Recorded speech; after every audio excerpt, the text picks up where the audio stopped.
Ruang di antara bintang dipenuhi menara berliku yang bertabur bintang, mata yang tak berkedip, pita-pita halus, dan gelembung yang mengambang. Beberapa konstruksi alam semesta yang paling menakjubkan secara visual adalah nebula. Awan gas dan debu yang dapat menjadi tempat kelahiran bintang, tempat kematian mereka, dan terkadang keduanya. Nebula tersusun dari gas, terutama hidrogen dan helium, dan debu kosmik halus. Awan-awan ini merupakan bagian dari medium antar bintang berupa gas dan debu dengan kepadatan sangat rendah yang ada di antara bintang-bintang di ruang hampa. Material yang tersebar begitu luas di alam semesta sehingga kepadatannya bisa serendah 0,1 atom per sentimeter kubik. Sebagai perbandingan, 1 cm kubik udara yang kita hirup di bumi akan mengandung sekitar 10 juta triliun molekul. Nebula terbentuk di tempat-tempat di mana medium antar bintang telah menjadi cukup padat untuk membentuk awan. Hal itu bisa terjadi karena gravitasi telah menarik gas dan debu bersama-sama, atau karena bintang-bintang telah mati dan memuntahkan isinya ke kosmos. Beberapa jenis nebula ada, dan setiap nebula merupakan contoh unik dari fenomena dan proses yang terjadi di dalamnya. Mereka sering hidup berdampingan, dengan nebula yang lebih kecil mengisi awan gas dan debu yang lebih besar untuk membentuk kompleks raksasa kelahiran dan kematian bintang.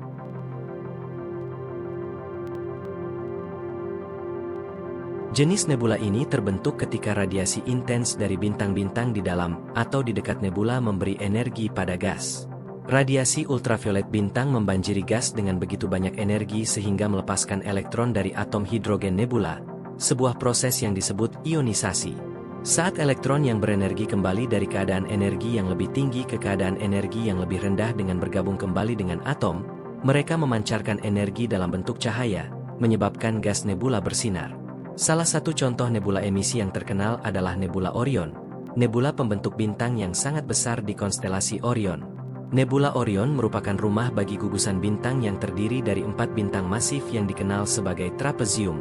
Bintang-bintang ini baru berusia beberapa ratus ribu tahun, sekitar 15 hingga 30 kali masa matahari kita, dan sangat panas serta terang sehingga mampu menerangi seluruh nebula Orion. Namun, ribuan bintang tambahan, sebagian besar bintang muda, tertanam di dalam nebula tersebut. Bintang-bintang yang paling masif memiliki massa 50 hingga 100 kali massa matahari kita. Radiasi dan angin matahari dari bintang-bintang di dalam nebula emisi mengukir dan membentuk gas nebula, menciptakan gua dan pilar, tetapi juga menciptakan tekanan pada awan gas yang dapat memicu lebih banyak kelahiran bintang.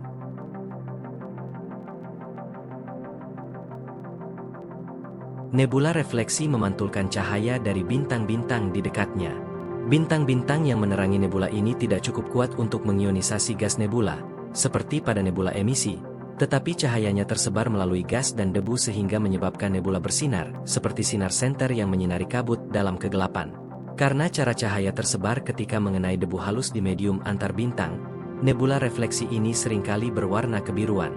Nebula refleksi yang disebut NGC 1999 terletak dekat dengan nebula Orion yang terkenal, sekitar 1500 tahun cahaya dari bumi.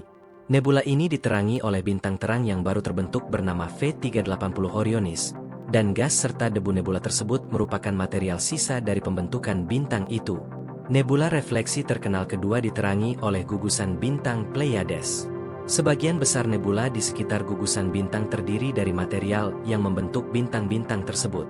Namun, Pleiades memancarkan cahaya pada awan gas dan debu independen, yang melayang melalui gugusan tersebut dengan kecepatan sekitar 6,8 mil per detik.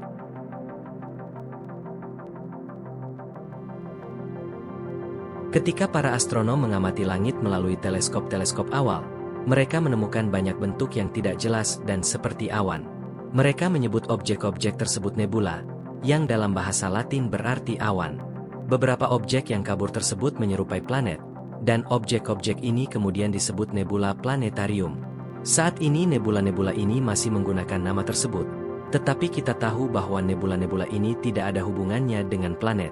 Nebula planetarium terbentuk selama kematian bintang-bintang bermassa rendah hingga sedang. Ketika bintang-bintang tersebut mati, mereka mengeluarkan lapisan luarnya ke ruang angkasa. Lapisan gas yang mengembang ini membentuk berbagai macam bentuk unik cincin, jam pasir, persegi panjang, dan banyak lagi yang menunjukkan kompleksitas kematian bintang. Para astronom masih mempelajari bagaimana bentuk-bentuk rumit ini terbentuk di akhir kehidupan sebuah bintang. Saat bintang melepaskan lapisan luarnya, ia meninggalkan intinya, yang menjadi bintang Katai Putih. Bintang Katai Putih adalah objek dengan massa yang hampir sama dengan matahari tetapi berukuran sebesar bumi, menjadikannya salah satu bentuk materi terpadat di alam semesta setelah lubang hitam dan bintang neutron. Radiasi ultraviolet bintang Katai Putih mengionisasi gas nebula planet dan menyebabkannya bersinar, seperti halnya bintang-bintang di nebula emisi. Matahari kita diperkirakan akan membentuk nebula planet di akhir masa hidupnya.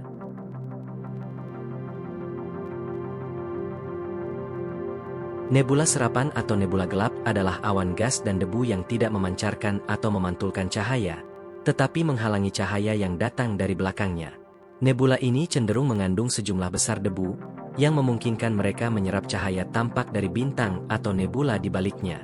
Astronom William Herschel, ketika membahas tempat-tempat yang tampak kosong ini pada akhir tahun 1700-an, menyebutnya sebagai lubang di langit. Termasuk di antara nebula absorpsi adalah objek-objek seperti globula Bok, yaitu awan gas kecil dan dingin yang terdiri dari debu kosmik padat.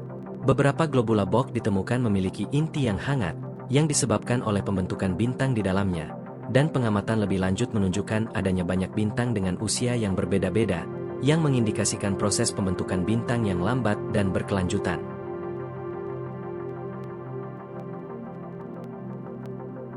Tidak semua bintang mati dengan tenang, melepaskan lapisan luarnya ke angkasa. Beberapa meledak dalam supernova, melontarkan isinya ke angkasa dengan kecepatan antara 9.000 hingga 25.000 mil per detik. Ketika sebuah bintang memiliki massa yang sangat besar, setidaknya 5 kali massa matahari kita, atau merupakan bagian dari sistem biner di mana bintang Katai Putih dapat menarik massa secara gravitasi dari bintang pendampingnya, bintang tersebut dapat meledak dengan kecerahan setara 10 miliar matahari. Sisa-sisa supernova terdiri dari materi dari bintang yang meledak dan materi antar bintang apapun yang tersapu di jalurnya. Puing-puing baru dari ledakan dan material yang dikeluarkan oleh bintang di awal kehidupannya bertabrakan, memanas dalam gelombang kejut hingga memancarkan sinar X. Cahaya sisa supernova juga dapat dihasilkan oleh angin bintang dari pulsar bintang neutron yang berputar cepat yang terbentuk dari inti bintang yang meledak. Pulsar memancarkan elektron yang berinteraksi dengan medan magnet yang dihasilkannya, sebuah proses yang disebut radiasi sinkrotron, dan memancarkan sinar X, cahaya tampak, dan gelombang radio. Nebula kepiting adalah contoh sisa supernova. Ledakan yang menciptakannya pada tahun 1054 sangat terang sehingga selama berminggu-minggu dapat terlihat bahkan di langit siang hari, dan telah direkam oleh para astronom di seluruh dunia. Materi dari bintang tersebut masih terus bergerak keluar dengan kecepatan sekitar 3 juta mil per jam. Kalau kamu suka pembahasan tadi, jangan lupa klik tombol like dan subscribe supaya nggak ketinggalan video terbaru. Tinggalkan komentar di bawah tentang topik apa yang paling bikin kamu penasaran. Siapa tahu kita bahas di video berikutnya. Sampai jumpa di episode selanjutnya. Dan ingat, rasa ingin tahu adalah bahan bakar terbaik untuk belajar.